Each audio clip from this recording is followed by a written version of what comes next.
एक बार एक कवि हुआ करता था। उसकी माली हालत इतनी खराब हुई कि घर में खाने के लाले पड़ गए। इसी कारण उसने महल में जाकर राजा से मदद मांगने का फैसला किया।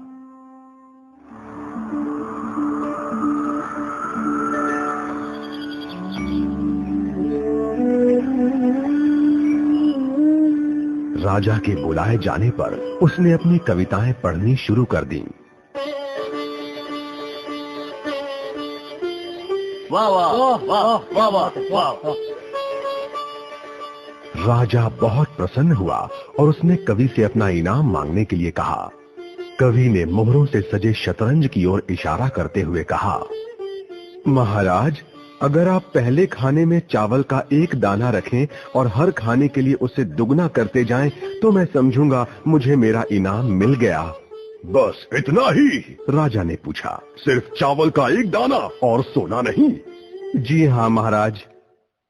तो फिर ऐसा ही हो। दरबारियों ने चावल के दाने रखने शुरू कर दिए।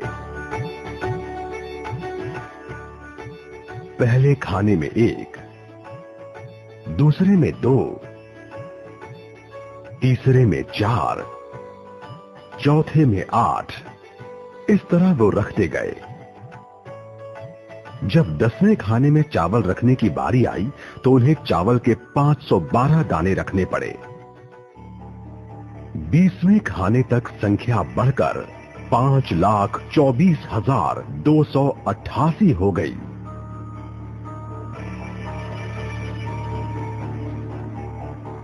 आधे हिस्से तक आते आते 32वें खाने में चावल के दानों की गिनती 214,74,83,648 हो गई।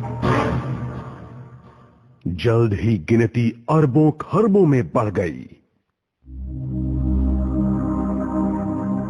आखिरकार अभागे राजा को अपना पूरा राजपाट उस चतुर कवि के हाथों सौंपना पड़ा। और इसकी शुरुआत चावल के सिर्फ एक दाने से हुई थी। कहानी की सीख, चक्रवृद्धि की ताकत को कम नहीं आंकना चाहिए। अगर आप हर महीने नियम पूर्वक एक छोटी रकम निवेश करते हैं, तब आपकी SIP आपके सेवानिवृत्त होने तक एक बड़ी राशि बन सकती है।